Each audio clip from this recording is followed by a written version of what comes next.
Price lord. ಸರಿ, okay.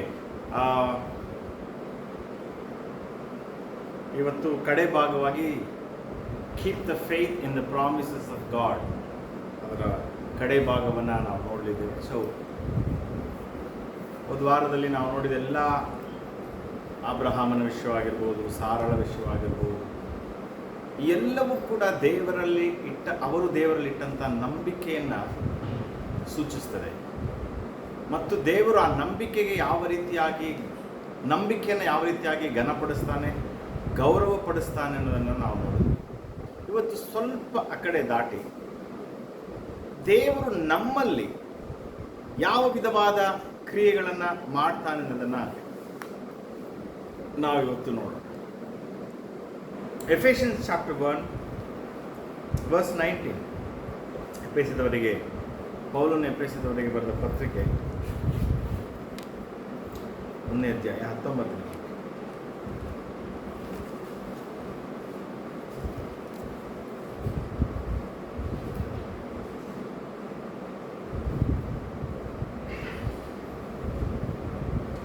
Okay, ನಾನು ನಂಬುವವರಾದ ನಮ್ಮಲ್ಲಿ ಆತನು ಸಾಧಿಸುವ ಪರಾಕ್ರಮವು ಎಷ್ಟು ಅತಿಶಯವಾದದೆಂದು ನಾವು ತಿಳಿದುಕೊಳ್ಳುವಂತೆ ಅನುಗ್ರಹಿಸಲಿ ಎಂಬುದಾಗಿ ಪೌಲ ಅವನು ಪ್ರಾರ್ಥನೆ ಮಾಡ್ತಾನೆ. 15ನೇ ವಾಕ್ಯದಿಂದ ಅವನು ಈ ವಾಕ್ಯ ಬರೆಯುವಾಗ 19 ಬರೆಯುವಾಗ ಈ ರೀತಿ ಬರೀತಾನೆ, ನಂಬುವವರಾದ ನಮ್ಮಲ್ಲಿ. That's the very important word. ನಾವು ದೇವರ ಮಕ್ಕಳಾದದ್ದು ಹೇಗೆ ಅನ್ನೋದು ಗೊತ್ತು. ದೇವರ ಆಶೀರ್ವಾದಗಳನ್ನು ಹೊಂದಿಕೊಳ್ಳುವುದು ಯಾವುದರ ಮುಖಾಂತರ ಅನ್ನೋದು ಗೊತ್ತು. ಇಲ್ಲಿ ಅದನ್ನು ಎಕ್ಸ್ಪ್ಲೇನ್ ಮಾಡಿ ಬರೀತಾನೆ, ನಂಬುವವರಾದ ನಮ್ಮಲ್ಲಿ. ಯಾವಾಗ ನಾವು ದೇವರ ವಾಗ್ದಾನವನ್ನು ನಂಬ್ತೇವೋ, ಯಾವಾಗ ನಾವು ದೇವರ ವಾಗ್ದಾನವನ್ನು, ಆತನ ವಾಕ್ಯವನ್ನು, ವಾಕ್ಯದೋಪಾದಿಯಲ್ಲಿ, ವಾಕ್ಯದ ಮುಖಾಂತರವಾಗಿ ಆತನನ್ನು ನಂಬ್ತೇವೋ, ನಮ್ಮಲ್ಲಿ ಅಂತ ಬರೀತಾರೆ. ನಂಬುವರಾದ ನಮ್ಮಲ್ಲಿ ಅಂತ ಬರೀ ಮಾತಂತ ಬಂದರೆ ನೀವು ಯಾವ್ದು ಬೇಕಾದ್ರೂ ನಂಬೋದು. ಹೊರಗಡೆ ಸಿಂಹ ಇದೆ, ಬೀದಿಲಿ ಅಳದಾಡ್ತಾ ಇದೆ, ಹೊರಗಡೆ ಹೋದ್ರೆ ನನ್ನನ್ನು ಕೊಲ್ಲುತ್ತೆ, ಅದನ್ನು ಕೂಡ ನೀವು ನಂಬೋದು. ಯಾವುದನ್ನು ಬೇಕಾದರೂ ಮನುಷ್ಯ ನಂಬೋದು. ಅದಕ್ಕೆ ಪರ್ಟಿಕ್ಯುಲರ್ ಆಗಿ ಪೌಲ ಬರೆಯುವಾಗ ಬರೀತಾನೆ ರೋಮಾಪುರದವರಿಗೆ, ಹೌ ಫೇತ್ ಕಮ್ಸ್, ನಂಬಿಕೆ ಹೇಗೆ ಹುಟ್ಟುತ್ತದೆ? Hearing the word of god, not the other words.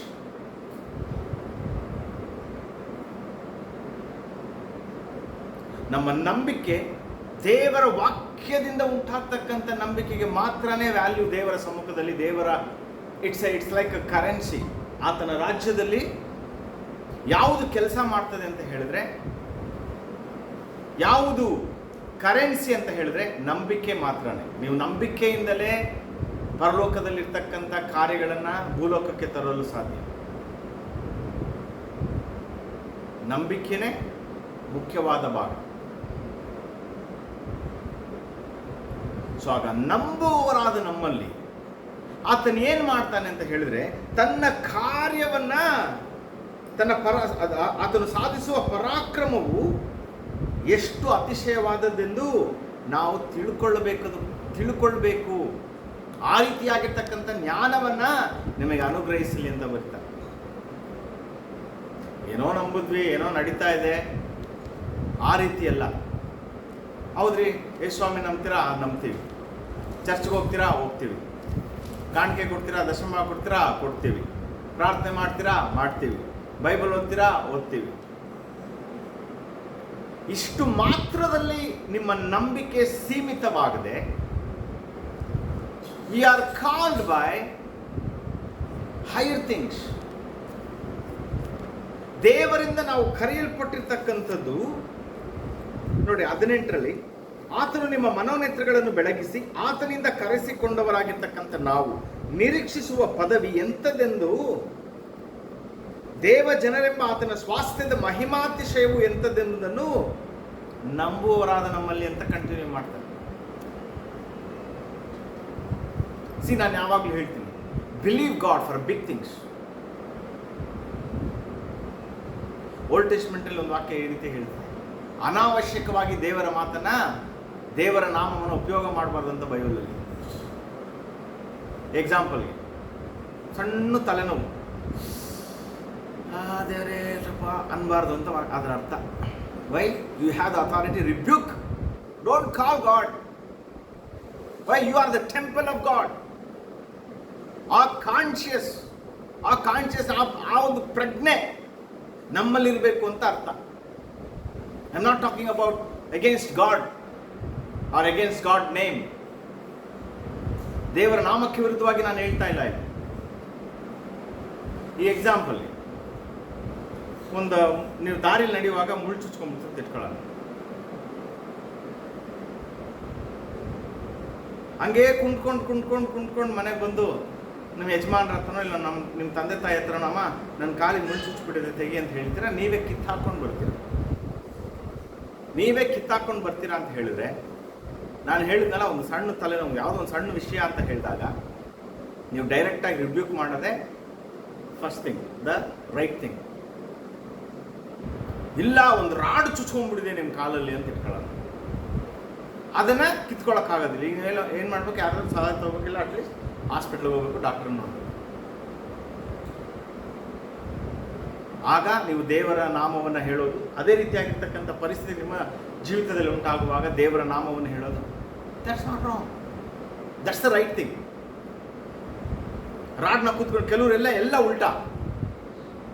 ನಮ್ಮವರು, ಅಯ್ಯೋ ನಮ್ಮವ್ರು ಸಾಕತ್ ಬಿಡ್ರಿ, ಸೀರಿಯಸ್ ಆಗಿ ಮುಳ್ಳು ಚುಚ್ಕೊಂಡ್ರೆ ಕುಂತ್ಕೊಂಡು ಬರೋದು ಮನೆಗೆ, ರಾಡ್ ಚುಚ್ಕೊಂಡ್ರೆ ತಾವೇ ಕೂತ್ಕೊಂಡು ಕೀಳೋದು. It want work. ದೇವರು ನಮ್ಮನ್ನು ಕರೆದಿರ್ತಕ್ಕಂಥದ್ದು, ದೇವರು ನಮ್ಮನ್ನು ಆರಿಸಿಕೊಂಡಂಥದ್ದು, ಡೂ ದ ಹೈಯರ್ ಥಿಂಗ್ಸ್, ದೊಡ್ಡ ಕಾರ್ಯಗಳನ್ನು ಮಾಡೋದಕ್ಕೆ. ಯಾಕೆ ಸಣ್ಣ ಕಾರ್ಯಗಳು ತಾನಾಗೇ ನಡೀತಿದ್ರಿ? ಎಕ್ಸಾಂಪಲ್ಗೆ, ಕಾಡು ಯಾರು ಬೆಳೆಸಿದ್ದು? ನೀವು ಬೆಳೆಸಿದ್ರ? ಇಲ್ಲ ನಾವೇನಾರು ಹೋಗಿ ಸಸಿ ನೆಟ್ಟುವ? ಇಲ್ಲ. That's a simple thing to God. ಅದು ಆಟೋಮ್ಯಾಟಿಕ್ ಆಗಿ ದೇವರ ಆದಿಯಲ್ಲಿ ಯಾವ ರೀತಿಯಾಗಿ ಎಲ್ಲ ಹಣ್ಣಿನ ಮರಗಳು ಉಟ್ಕೊಳ್ಳಿ, ಎಲ್ಲ ಕಾಯಿ ಪಲ್ಯದ ಮರಗಳು ಉಟ್ಕೊಳ್ಳಿ, ಗಿಡಗಳು ಉಟ್ಕೊಳ್ಳಿ ಅಂತ ಯಾವ ರೀತಿಯಾಗಿ ಆ ಒಂದು ಮಾತನ್ನು ಆಡಿದ್ನೋ, ಇವತ್ತಿಗೂ ಕೂಡ ಕೆಲವು ಕಾಯಿ ಪಲ್ಯಗಳಾಗಿರ್ಬೋದು, ಕೆಲವು ಮರಗಳಾಗಿರ್ಬೋದು, ತಾನಾಗೆ ಬೆಳೀತದೆ. ಯಾರದನ್ನ ಎತ್ಕೊಂಡೋಗಿ ನೆಡಬೇಕು ಅನ್ನೋ ಅವಶ್ಯಕತೆನೇ ಇಲ್ಲ. That's the principle of God. That's the creation principle. ಈಗ ಸೂರ್ಯನನ್ನು ಯಾರು ಹೋಗಿ ಬೆಳಗ್ಗೆ ಎಬ್ಬಿಸ್ತಾ ಇದ್ದಾರಾ ನೀರು ಹಾಕಿ, ಎದಳಪ್ಪ ಟೈಮ್ ಆಯ್ತು ಹೋಗು ಅಂತ? ಇಲ್ಲ. 15 ದಿವಸಕ್ಕೆ ಸರಿಯಾಗಿ ಪೌರ್ಣಿಮೆನೋ ಅಮಾವಾಸ್ಯೆನೋ ಬರುತ್ತೆ. Who is doing that?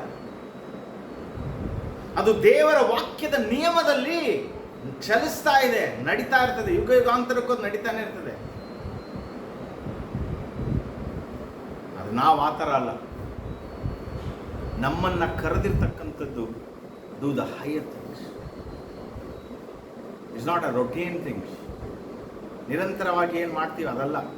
V have to do the great things to God. ದೇವರು ನಮ್ಮನ್ನು ಕರೆದಿರೋದು ಅದಕ್ಕೋಸ್ಕರವಾಗಿ. ನಿಮ್ಮ ಆಫೀಸಲ್ಲಿ ಲೋ ಲೆವೆಲ್ ಇದ್ದೀರಾ? ನೋ, ದೇವರು ನಿಮ್ಮನ್ನು ಅದಕ್ಕೋಸ್ಕರ ಕರೆಯಲ್ಲ. God calls a higher level. Helper ಆಗಿದ್ದೀರಾ, ಸೂಪರ್ವೈಸರ್ ಆಗ್ರಿ ಅಂತಾನೆ. ಸೂಪರ್ವೈಸರ್ ಆಗಿದ್ದೀರಾ, ಓನರ್ ಆಗ್ರಿ ಅಂತಾನೆ. That's the calling of God. ಸುಮ್ಮನೆ ಎಕ್ಸಾಂಪಲ್ಗೆ ಹೇಳಿದೆ, ನಮ್ಮ ಲೆವೆಲಿಗೆ ಅರ್ಥ ಆಗಲಿ ಅಂತ. ಹಾಲೆಲೂಯಾ. ನಾವೆಲ್ಲ ಹೆಂಗೆ ಯೋಚನೆ ಮಾಡೋದಂದರೆ, ಯಾರೋ ಒಬ್ಬ ಕೇಳಿದಂತೆ ಫ್ಲೈಟಿಗೆ ಹೆಂಗೆ ಪೇಂಟ್ ಹೊಡಿತಾರೆ ಅಷ್ಟು ದೊಡ್ಡ ಫ್ಲೈಟ್ ಅಂತ. ಅವ್ನು ಹೇಳಿದಂತಿಲ್ಲ, ಅದು ಆರ್ಬೇಕಾದ್ರೆ ಯಾವಾಗ ಸಣ್ಣದಾಗುತ್ತೋ ಒಂದು ಬ್ರಷ್ ತೊಗೊಂಡು ಹಿಂಗೆ ಅಂದ್ಬಿಡ್ತಾರೆ. ಆ ಥರ ನಾವು ಯೋಚನೆ ಮಾಡೋದು. They are called by the great things. So God ನಮ್ಮ ಮನಸ್ಸನ್ನು, ನಮ್ಮ ಮೈಂಡನ್ನು ನಾವು ರಿನ್ಯೂ ಮಾಡ್ಕೊಳ್ಳೋದೇ ಇಲ್ಲ.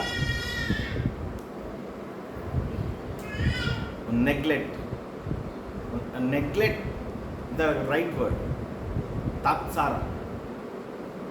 ತಾತ್ಸಾರವಾಗಿ ನೋಡೋದು ದೇವರ ಕಾರ್ಯಗಳನ್ನು, ನಮ್ಮ ಕರೆಯುವಿಕೆಗಳನ್ನು. ಅಯ್ಯೋ ಬಿಡು ಏನು ಮಾಡೋದು, ತಾತ್ಸಾರ. ಗಾಡ್ ಹೇಗ್ ದಟ್?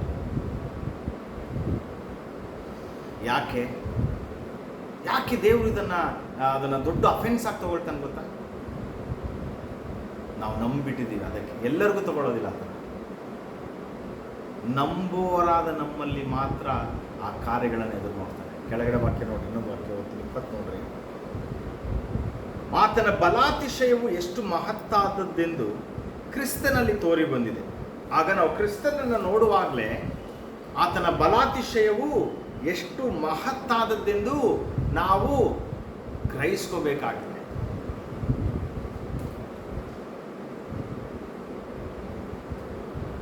ಏನೋ ಹುಟ್ಟಿದ್ವಿ, ಏನೋ ಬಾಳಿದ್ವಿ, ಏನೋ ಹೋಗಿ ಸೇರಿದ್ವಿ, ದಟ್ಸ್ ನಾಟ್ ಅವರ್ ಕಾಲಿಂಗ್.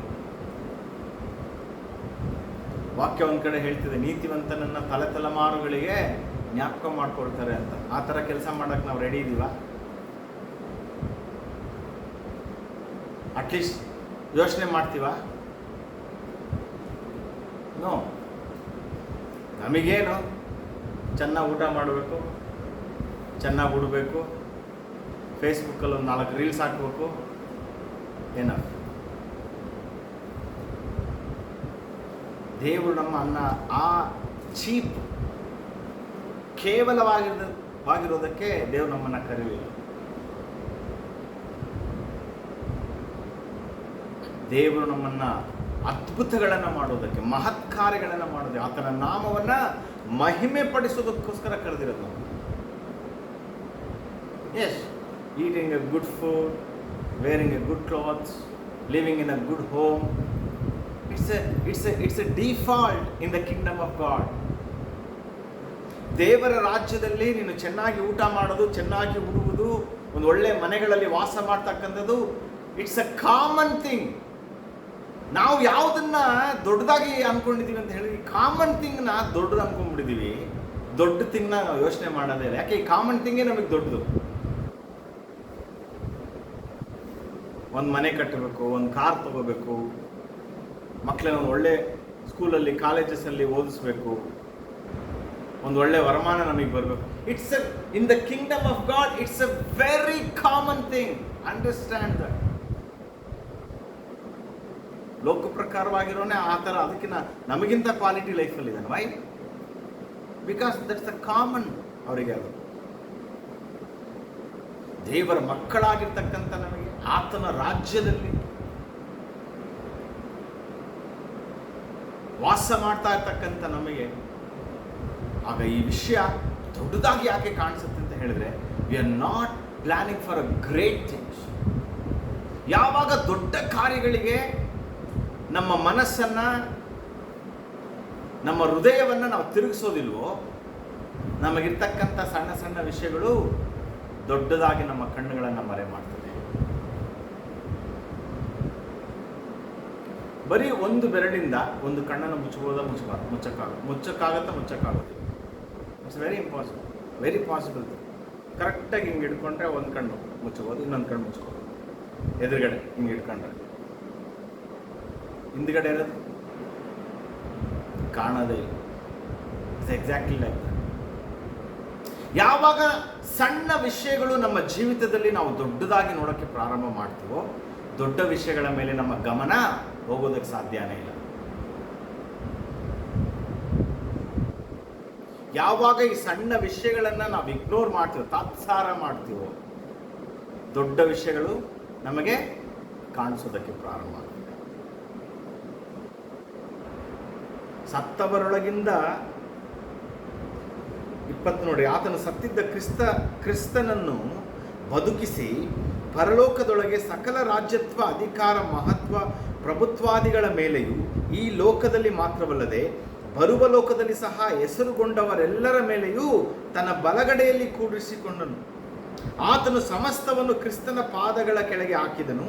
ಇದಲ್ಲದೆ ಆತನನ್ನು ಎಲ್ಲದರ ಮೇಲೆ ಇರಿಸಿ ಸಭೆಗೆ ಶಿರಸ್ಸಾಗಿ ನೇಮಿಸಿದನು. ಸಭೆಯು ಆತನ ದೇಹವಾಗಿದೆ. ಎಲ್ಲವನ್ನೂ ಎಲ್ಲ ಸಂಬಂಧದಲ್ಲಿ ವ್ಯಾಪಿಸುವಾತನಿಂದ ಅದು ಪರಿಪೂರ್ಣತೆ ಉಳ್ಳದ್ದಾಗಿದೆ. Who we are? We are the body of Christ. Who's the head? Christ is the head. Hallelujah. ನಾವೇನ್ ಮಾಡಿದ್ದೀವಿ ಅಂದರೆ, ಈ ತಲೆನ ಡಿಸ್ಮ್ಯಾಂಡಲ್ ಮಾಡಿಬಿಟ್ಟಿದ್ವಿ. ಇದನ್ನ ಹೇಳಿದ್ರೆ ನಮ್ಮನ್ನ ಏನಾರು ಅಂದ್ಬಿಡ್ತಾರೆ, ಆದ್ರೂ ಪರವಾಗಿಲ್ಲ. ಈ ಎಂದ್ರೇನ್ ಮೂವಿ ನೋಡಿದ್ರೆ ರೋಬೋ ಫಸ್ಟ್ ಪಾರ್ಟಲ್ಲಿ, ಲಾಸ್ಟಲ್ಲಿ ಅದನ್ನು ಡಿಸ್ಮ್ಯಾಂಡಲ್ ಮಾಡ್ತಾರೆ, ಅವನವನ್ನೇ ಬಿಚ್ಕೊಂಡು. ಆ ಥರ ನಾವೇನು ಮಾಡಿಬಿಟ್ಟಿದ್ದೀವಿ ಅಂದರೆ, ತಲೆ ಎಂಬ ಕ್ರಿಸ್ತನ್ನ ಏನು ಮಾಡಿಬಿಟ್ಟಿದ್ವಿ, ಡಿಸ್ಮ್ಯಾಂಡಲ್ ಮಾಡಿ ಒಂದು ಕಡೆ ಇಟ್ಬಿಟ್ಟಿದ್ವಿ, ದೇಹದಿಂದಲೇ ಚಲಿಸ್ತಾ ಇದ್ದೀವಿ. That's why we are not focusing the great things, V are not achieving the great things. We are imagining the great things. ಇದು ಯಾವುದು ಆಗ್ತಾ ಇಲ್ಲ ನಮ್ಮ ಕೈಲಿ. ಯಾಕೆ? ತಲೆನ ಬಿಚ್ಚಿ ಎಲ್ಲೋ ಇಟ್ಬಿಟ್ಟಿದ್ದೀವಿ, ಸುಟ್ ಕೇಸಲ್ಲೋ, ಫ್ರಿಜ್ಜಲ್ಲೋ, ಬೇರೆಯವರು ಇಟ್ ಇಸ್. ಯಾಕೆ ವಾಕ್ಯ ಹೇಳಿದ್ರೆ ಕ್ರಿಸ್ತನು ಸಭೆಗೆ ಶಿರಸ್ಸಾಗಿದ್ದಾನೆ. I am the body of Christ, ನಾನು ಸಭೆಯಾಗಿದ್ದೇನೆ. ಆಗ ದೇಹಕ್ಕೆ ಬೇಕಾದದ್ದು ಯಾವುದು? ತಲೆ, ಶಿರಸ್ಸು. ಶಿರಸ್ಸಿಲ್ಲದೆ ಇರ್ತಕ್ಕಂಥ ದೇಹ ಚಲಿಸ್ತಾ ಇರೋದನ್ನು ಇಮ್ಯಾಜಿನ್ ಮಾಡ್ಕೊಳ್ರಿ. ನಾವೆಲ್ಲ ಹಾಗೆ ಇರೋದು.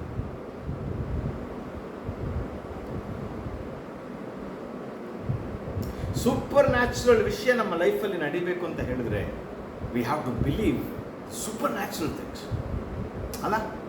ಈಗ ಎಕ್ಸಾಂಪಲ್, ಮನಿ ಮಿರಕಲ್ಸ್. ನನ್ನ ಅಕೌಂಟಲ್ಲಿ ಎಷ್ಟು ಹಣ ಬಂದು ಬೀಳ್ತದೆ ಅಂತ ಹೇಳಿದಾಗ, ಒಂದು ಥಾಟ್ ನಿಮ್ಮ ಮೈಂಡಲ್ಲಿ ಬಂದಾಗ, you have to believe that. ನಾನು ಅದೆಲ್ಲ ನಂಬೋದಿಲ್ಲ, ಅದು ಬರೋದಿಲ್ಲ. ಸಾಲ ಮಾಡಬೇಡ್ರಿ ಅನ್ನೋದು ದೇವರ ವಾಕ್ಯ, ವಾಗ್ದಾನ, ಪ್ರಾಮಿಸ್. ಯಾರಾದ ಸಾಲ ಕೊಡ್ತಾರಾ ಅಂತ ಹುಡುಕೋದು.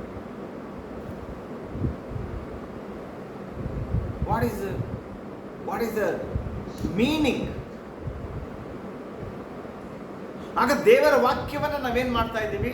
ತಾತ್ಸಾರ ಮಾಡ್ತಾ ಇದ್ದೀವಿ. ಇದುವರೆಗೂ ನೀವು ಸಾಲ ಮಾಡಿದರೆ ಪರವಾಗಿಲ್ಲ, ಬಟ್ ಇನ್ನು ಮೇಲೆ ಸಾಲ ಮಾಡದೇ ರೀತಿಯಲ್ಲಿ ನಿಮ್ಮ ಜೀವಿತಗಳನ್ನು ಟ್ರೈನ್ ಮಾಡಿ. It's A practice. ಯಾಕೆ? ಇಷ್ಟು ವರ್ಷ ಅದರಲ್ಲೇ ಇದ್ದು ಏನು ತೆಗೆದ್ರು ಸಾಲ ಸಾಲ ಸಾಲ. ಓಕೆ, ಸಾಲ ಕೊಡ್ತಾರ ಮಾಡಿ. Okay okay okay okay okay okay ಹೌದು, ಕೆಲವು ವಿಷಯಗಳನ್ನು EMI ತೊಗೊಳ್ಳೋದು ತಪ್ಪು ಅಂತ ನಾನು ಹೇಳ್ತಾ ಇಲ್ಲ.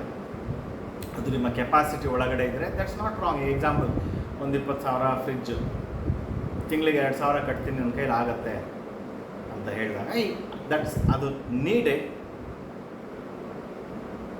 ಸರಿಯಾಗಿರ್ತಕ್ಕಂಥ ವರಮಾನ ಅದಕ್ಕೆ ಕಟ್ಟೋದಕ್ಕೆ 2,000 ರೂಪಾಯಿ ಅಂತ ಹೇಳಿದ್ರೆ 20 ತಿಂಗಳ 2,000 ರೂಪಾಯಿ, 10,000 ತಿಂಗಳು, 10 ತಿಂಗಳು. ಓಕೆ, ನನಗೆ ಸ್ವಲ್ಪ ಮ್ಯಾಥಮೆಟಿಕ್ಸ್ ಆಗಿ ಓಕೆ, 10 ತಿಂಗಳು ಕಟ್ಟಾಗಿ ಈ ವರ್ಷದಲ್ಲಿ ಇದನ್ನು ಮುಗಿಸ್ಬೋದು. ಆ 2,000 ರೂಪಾಯಿ ಇಲ್ಲಿಂದ ಬರುತ್ತೆ, ಒಡೆಯವರು ಆದಾಯದಿಂದ ಬರುತ್ತೆ ಅಂತ ಹೇಳಿದಾಗ ಅದನ್ನು ನೀವು ತೊಗೊಳೋದ್ರಲ್ಲಿ ತಪ್ಪೇ ಇಲ್ಲ. 2,000 ರೂಪಾಯಿ ಆದಾಯ ಬರ್ತದೆ. ನಾನೊಂದು 14 ಲಕ್ಷದ ಕಾರ್ ತೊಗೊಳ್ತೀನಿ ಅಂದರೆ that's not a good thing.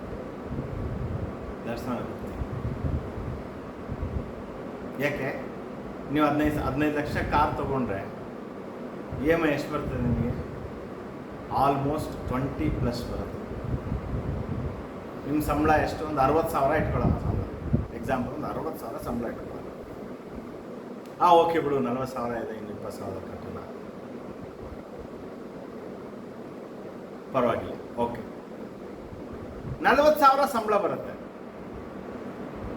40,000 ಬರೋ ಸಂಬಳದಲ್ಲಿ 20,000 EMI ಕಟ್ಟಿದ್ರೆ that's the it's like a net. ಅದೊಂದು ಬಲೆ. ಆ ರೀತಿಯಾಗಿ ಸಿಗಾಕೋಬೇಡ್ರಿ. That's a very important. ಬ್ಯಾಂಕ್ಗಳು ಸಾಲ ಕೊಡ್ತದೆ, ಬೇರೆ ಬೇರೆ ಆ್ಯಪ್ಸಲ್ಲಿ ಸಾಲ ಸಿಗ್ತದೆ, debit, credit card. That's good, that's not wrong. ಆದರೆ ಎಲ್ಲವನ್ನ ನಾನು ಕೆಲವರು ಹೇಳ್ತಾರೆ, ಹಣವನ್ನು ನಾವು ಆಳಬೇಕು, ಹಣ ನಮ್ಮನ್ನು ಆಳಬಾರ್ದು. ಹೌದು, ಕ್ರೆಡಿಟ್ ಕಾರ್ಡ್ ತೊಗೊಂಡು ಸ್ವಯಂ ಅಂದರೆ ನಿಮ್ಮನ್ನು ಕ್ರೆಡಿಟ್ ಕಾರ್ಡ್ ಆಳ್ತಾ ಇದೆ ಅಂತ. It's the principle of Bible. ನಿಮ್ಮ ಯೋಗ್ಯತೆ ಅಂದರೆ ಅದು ತಪ್ಪು ಅರ್ಥ ಆಗ್ತದೆ. ನಿಮ್ಮ ಫೈನಾನ್ಷಿಯಲ್ ಸ್ಟೇಟಸ್ಗೆ ತಕ್ಕ ಹಾಗೆ ಕೆಲವು ಸಣ್ಣ ಪುಟ್ಟ ಸಾಲ ಮಾಡೋದು ತಪ್ಪೇ ಇಲ್ಲ, ದಟ್ಸ್ ನೀಡೆಡ್. ಈಗ ಎಕ್ಸಾಂಪಲ್ಗೆ ಒಬ್ಬ ಹುಡುಗ ಒಂದು 20,000 ಸಂಬಳ ತೊಗೊಳ್ತಾನೆ, ಒಂದು 15-16 ಸಂಬಳ ತೊಗೊಳ್ತಾನೆ ಅಂತ ಇಟ್ಕೊಳ್ಳೋದು. ಅವನಿಗೆ ಓಡಾಡೋಕ್ಕೆ, ಡೈಲಿ ಆಫೀಸಿಗೆ ಹೋಗೋಕ್ಕೆ ಬಸ್ಸಿಗೆ ಆಗೋದಿಲ್ಲ, ಕಷ್ಟ, ಟ್ರಾಫಿಕ್ಕು. ನಾನು ಬೈಕ್ ತೊಗೊಂಡ್ರೆ ಈಸಿ ಆಗುತ್ತೆ, ತಿಂಗಳಿಗೆ ಒಂದು 3,000 ರೂಪಾಯಿ ನಾನು EMI ಕಟ್ಟೋಕ್ಕೆ ನನ್ನಿಂದ ಸಾಧ್ಯ ಅಂತ ಹೇಳಿದಾಗ ಒಂದು ಸ್ವಲ್ಪ, ಈಗೇನು ಡೌನ್ ಪೇಮೆಂಟ್ ಸ್ವಲ್ಪ ಮಾಡಿ ತಿಂಗಳಿಗೆ 3,000 ರೂಪಾಯಿ ನಾನು EMI ಹಾಕ್ಕೊಂಡು ಬೈಕ್ ತೊಗೊಳ್ತೀನಿ. That's not wrong, that's a useful thing. ಅದು ಯೂಸ್ ಆಗ್ತದೆ, ಅವನಿಗೆ ಯೂಸ್ ಆಗ್ತದೆ, ಅವನ ಚರ್ಚ್ಗೆ ಹೋಗೋಕ್ಕೆ ಯೂಸ್ ಆಗ್ತದೆ, ಅವನ ಫ್ಯಾಮಿಲಿ ಕರ್ಕೊಂಡು ಹೋಗೋಕ್ಕೆ ಯೂಸ್ ಆಗ್ತದೆ. It will use, that's not wrong. ಯಾಕೆ ಒಂದೇ ಸರಿ ಸೇರಿಸಿ ನಮ್ಮ ಹತ್ರ ತೆಗೆದುಕೊಳ್ಳೋಕ್ಕಾಗೋದಿಲ್ಲ, ಆ ಆಪ್ಷನ್ಗೆ ಹೋಗ್ಬೋದು. ಎಲ್ಲವನ್ನೂ ಹೇಳ್ತಾ ಇಲ್ಲ, ಅಂದರೆ ಅರ್ಹತೆಗೆ ಮೀರಿ ನಾವೇನಾದರೂ ಮಾಡೋಕ್ಕೆ ಹೋದಾಗ we have to be very careful. ದೇವರು ನಮ್ಮನ್ನು ಸಾಲದಲ್ಲಿ ಸಿಕ್ಕಿಸಲು ಅವನ ಉದ್ದೇಶವಲ್ಲ. ನಾವು ಸಮೃದ್ಧಿಗಾಗಿ ಬಾಳುವುದು ಆತನ ಉದ್ದೇಶ. ಸೊ ಐ ಆಮ್ ಸೇಯಿಂಗ್, ನಂಬುವರಾದ ನಮ್ಮಲ್ಲಿ ಆತನು ದೊಡ್ಡ ಕಾರ್ಯಗಳನ್ನು ಮಾಡಲಿಟ್ಟಿರುವಾಗ we have to focus on that. ಈ ಎಕ್ಸಾಂಪಲ್, ನಾನು ಆಫೀಸಲ್ಲಿ ಸಣ್ಣ ಕೆಲಸ ಮಾಡ್ತಾ ಇದ್ದೀನಿ, ಓಕೆ, ಹೈಯರ್ ಲೆವೆಲ್ಗೆ ಹೋಗ್ಬೇಕು ಅಂದರೆ ಒಂದು ಡಿಗ್ರಿ ಮಾಡಬೇಕು, ದಟ್ಸ್ ದ ಗ್ರೇಟ್ ಥಿಂಗ್. ಇಲ್ಲ ಕರೆಸಲ್ಲಿ ಅದು ಅವೈಲಬಲ್ ಇದೆ, ನಾನು ಮಾಡ್ಕೋಬೋದು, ಸರ್ಟಿಫಿಕೇಟ್ ನಾನು ಮಾಡ್ಕೋಬೋದು ಅಂದಾಗ ಅದು ಆ ರೀತಿಯಾಗಿರ್ತಕ್ಕಂಥ ಕಾರ್ಯಗಳನ್ನು ಮಾಡ್ಕೋಬೇಕು, ಬೆಳಿಬೇಕು. ದೇವರ ಮಕ್ಕಳು ನಾವು ಎಲ್ಲದರ ಬೆಳೆಯುವುದೇ ಆತನ ಉದ್ದೇಶ. ನೋಡಿ, ನಾವು ಯಾರಾದರೂ ನಮ್ಮ ಮಕ್ಕಳಿಗೆ ನೀನು MLA ಆಗು ಅಂತ ಹೇಳ್ಕೊಡ್ತೀವ? ಯಾಕೆ? ಅದು ಕಚಡ ಕೆಲಸ. ಹೌದು, ಕಚಡ ಕೆಲಸ ಅಂತ ಹೇಳಿ ಹೇಳಿ ಹೇಳಿ ಯಾವನೋ ನಮ್ಮನ್ನು ಆಳ್ತಾ ಇದ್ದಾನೆ. ನಮ್ಮವನು ಯಾವನಾರ ಇದ್ದಾನೆ? ನಮ್ಮ ಪ್ರಾಬ್ಲಮ್ ಅಂತ ನಾವು ಯಾವನ ಹತ್ರ ಹೋಗೋಕ್ಕಾಗತ್ತಾ? ನಮ್ಮವನ ಹತ್ರ ಯಾಕೆ? ಯಾವನ ಇದ್ರೆ ತಾನೇ ಹೋಗೋದು ನಮ್ಮವನು ಯಾವನ. ದೇವರ ಮಕ್ಕಳು ಇದನ್ನೆಲ್ಲ ಯೋಚನೆ ಮಾಡಬೇಕು.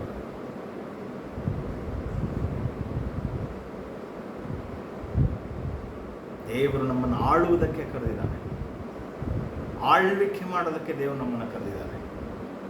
ನಂಬುವರಾದ ನಮ್ಮಲ್ಲಿ ಆತನ ಅತಿಶಯವಾಗಿರ್ತಕ್ಕಂಥ ಆತನ ಪರಾಕ್ರಮವನ್ನು ನಮ್ಮ ಮುಖಾಂತರ ಹೊರಡಿಸುವುದಕ್ಕೆ ಆತನು ಶಕ್ತನಾಗಿದ್ದಾನೆ.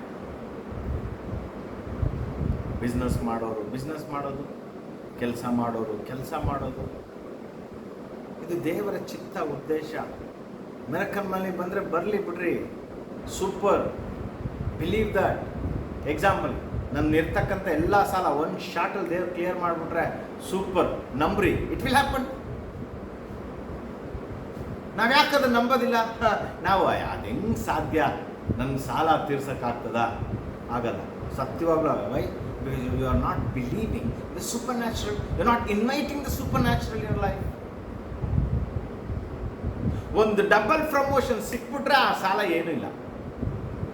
ಆಗ ಸೂಪರ್ ನ್ಯಾಚುರಲ್ ಅನ್ನು ನಂಬೋದು ಎಷ್ಟು ಇಂಪಾರ್ಟೆಂಟು, ಡಬಲ್ ಪ್ರಮೋಷನ್ ಅನ್ನ ನಂಬೋದು ಅಷ್ಟೇ important. God is not like a black magician or a magician, whatever. ಈಗ ಹಿಂಗೆ ಅಂದ್ಬಿಟ್ಟು ಸುಮ್ಮನೆ ಅಂತ ಪಾರಿವಾಳ ಆ ಥರ ಬಿಡಲ್ಲ ನಮ್ಮಪ್ಪ. ಅವನು ಬಿಟ್ಟರೆ ರಿಯಲ್ ಪಾರಿವಾಳನೇ ಬಿಡೋದು. Believe the God's ability, believe the God's power in your life. ದೇವರ ಶಕ್ತಿಯನ್ನ, ದೇವರ ಪರಾಕ್ರಮವನ್ನ, ಹೌದು ನನ್ನ ಜೀವಿತದಲ್ಲಿ ದೇವರು ದೊಡ್ಡ ಕಾರ್ಯಗಳನ್ನು ಮಾಡುವುದಕ್ಕೆ ಸಾಧ್ಯ, ನಂಬ್ರಿ, ಅದು ನಡೀತದೆ. ನಮ್ಮ ನಂಬಿಕೆ depend on the word of god. ಯಾಕೆ ನಾವು ಇಷ್ಟು ಶಕ್ತಿಯುತವಾಗಿ ಪ್ರೀಚ್ ಮಾಡ್ತೀನಿ ಅಂತ ಹೇಳಿದ್ರೆ, because it's from the word of god. ಇದು ದೇವರ ವಾಕ್ಯ. ಆ ವಾಕ್ಯದಲ್ಲಿ ಆತ್ಮ ಇದೆ, ಜೀವ ಇದೆ. ಅದು ಉಂಟು ಮಾಡ್ತದೆ ನಮ್ಮ ಲೈಫಲ್ಲಿ. ನಾವು ಬಯಸೋದನ್ನ ಕೊಡದೇ ರೀ ದೇವರ ಚಿತ್ತ.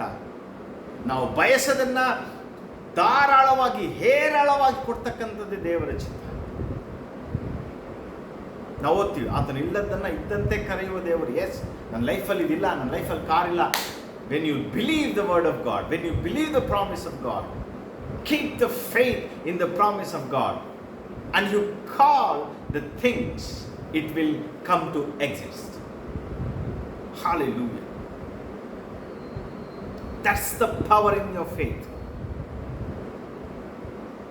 ವಾಗ್ದಾನ ತಗೊಂಡಿದ್ದೀವಿ, yes, but we are not doing anything, it won't work.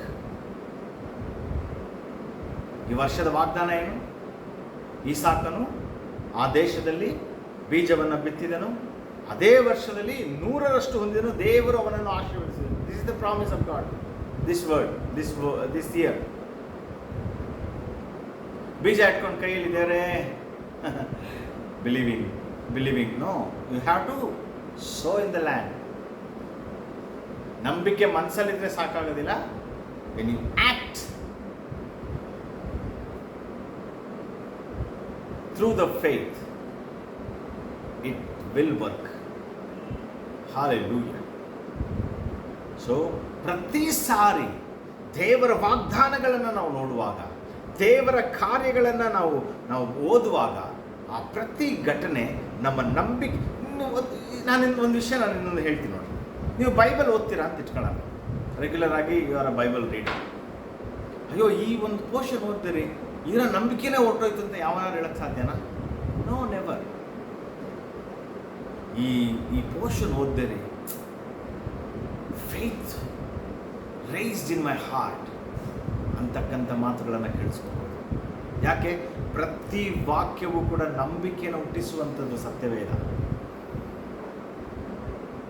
ಪ್ರತಿ ಘಟನೆ ನಿಮ್ಮ ಜೀವಿತದಲ್ಲಿ ನಂಬಿಕೆಯನ್ನು ಹುಟ್ಟಿಸುವಂಥದ್ದಾಗಿದೆ, ನಿಮಗೆ ನಿರೀಕ್ಷೆಯನ್ನು ಕೊಡುವಂಥದ್ದಾಗಿದೆ. That's the power in the word of God. When you keep the word of God and when you keep the faith in the word of God, you will be blessed more than your imagination. That's the very important thing. ಈಗ ಇಲ್ಲಿ ಏನಾಗ್ಬಿಡುತ್ತೆ ಅಂತ ಹೇಳಿದ್ರೆ, ನಾನು ಹೇಳಿದ ಪ್ರಕಾರ ಇಮ್ಯಾಜಿನೇಷನ್ನೇ ಇಲ್ಲ.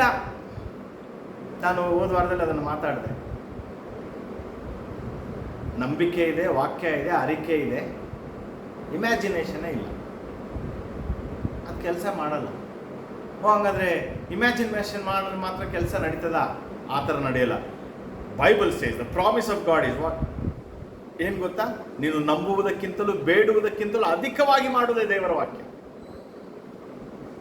ಆಗ imagination ಅಂತಕ್ಕಂಥದ್ದು it's a key. You have to open and push the door and then you will see the great things in a life. Imagine ಮಾಡ್ಕೊಳ್ದೆ ನೀನು ಸುಮ್ಮನೆ, ಈಗ ಎಕ್ಸಾಂಪಲ್ಗಪ್ಪ ಹಿಂಗೆ ಹೇಳ್ತೀನಿ, ಈ ರೈಲ್ವೆ ಟ್ರ್ಯಾಕಲ್ಲಿ ಕೆಲಸ ಮಾಡೋದಕ್ಕೆ ಒಂದು ಇದು ಯೂಸ್ ಮಾಡ್ತಾರೆ. ಅದು ಗಾಡಿ ಥರನೇ ಇರ್ತದೆ, 4 ವೀಲ್ ಇರ್ತದೆ.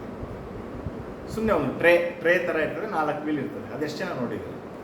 ನೋಡಿದವ್ರಿಗೆ ನಾನು ಹೇಳೋದು ಅರ್ಥ ಆಗ್ತದೆ. ಅದು ರೈಲ್ವೆ ಟ್ರ್ಯಾಕಲ್ಲಿ ತುಂಬ ದೂರ ಹೋಗಿ ಕೆಲಸ ಮಾಡಿ ಬರಬೇಕಲ್ಲ, ಅದಕ್ಕೆ ಅದನ್ನು ಯೂಸ್ ಮಾಡ್ತಾರೆ. ಆ ಟೂಲ್ಸ್ ಎಲ್ಲ ಹಾಕ್ಕೊಂಡು ತೊಗೊಂಡೋಗೋದು. ಈಗ ನಾನು ಪ್ರೇಯರ್ ಮಾಡ್ತಾ ಇದ್ದೀನಿ, ದೇವರೇ ನನಗೊಂದು 4 ವೀಲರ್ ಕೊಡ್ರಿ, ನನಗೊಂದು 4 ವೀಲರ್ ಕೊಡ್ರಿ, ಆ 4 ವೀಲರ್ಗೆ ಆಗಿಸ್ತೋತ್ರ, ಆ 4 ವೀಲರ್ಗೆ ಆಗಿಸ್ತೋತ್ರ. ಆ 4 ವೀಲರ್ ಕೊಟ್ಟರೆ ನೀವು ಅಕ್ಸೆಪ್ಟ್ ಮಾಡೋಕ್ಕಾಗ್ತದೆ?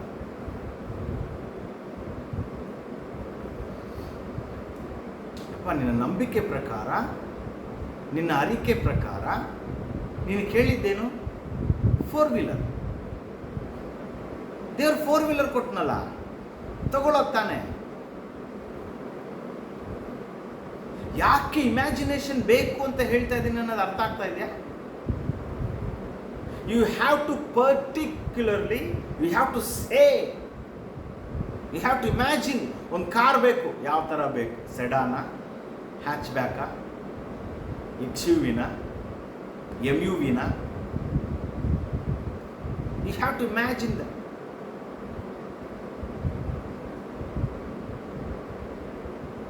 ಸುಮ್ಮನೆ ದೇವರೇ ಕಾರ್ ಕೊಡು, ಯಾವುದೋ ಒಂದು ಕಾರ್ ಕೊಟ್ಟರು ಅದು ಓಡೋದೇ ಇಲ್ಲ, ಏನು ಮಾಡ್ತೀರಾ? ಆಮೇಲೆ ದೇವರ ಏನು ಕಾರ್ ಕೊಟ್ಟಿದ್ಯಾ? ಅಮ್ಮ ನೀನು ಕೇಳಿದ್ದೆ. ಹಲ್ಲೆಲೂಯಾ. ವಾಕ್ಯ ಹೇಳ್ತಿದೆ, ಕೆಟ್ಟವರಾಗಿರ್ತಕ್ಕಂಥ ನೀವೇ ನಿಮ್ಮ ಮಕ್ಕಳಿಗೆ ಒಳ್ಳೆಯದನ್ನು ಕೊಡಲು ಬಯಸಿದಾಗ ನೀನು ಮೀನನ್ನು ಕೇಳಿದ್ರೆ ಮೀನೇ ಕೊಡ್ತಾನೆ. That's the point in the word of God. ಆ ವಾಕ್ಯದ ಅರ್ಥ ಏನು ಗೊತ್ತಾ? ವಾಕ್ಯ ಏನು ಹೇಳ್ತದೆ? ಮೊಟ್ಟೆಯನ್ನು ಕೇಳಿದ್ರೆ ಕಲ್ಲನ್ನು ಕೊಡ್ತಾನ, ಮೀನನ್ನು ಕೇಳಿದ್ರೆ ಚೇಳನ್ನು ಕೊಡ್ತಾನ, ಹೌದಾ ಅಂತಾನೆ ವಾಕ್ಯ ಸ್ಟಾರ್ಟ್ ಆಗ್ತದೆ.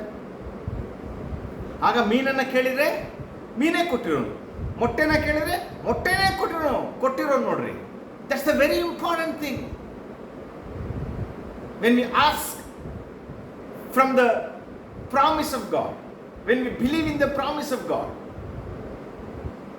What we are asking, it's a very important thing. Particular ಆಗಿರಬೇಕು.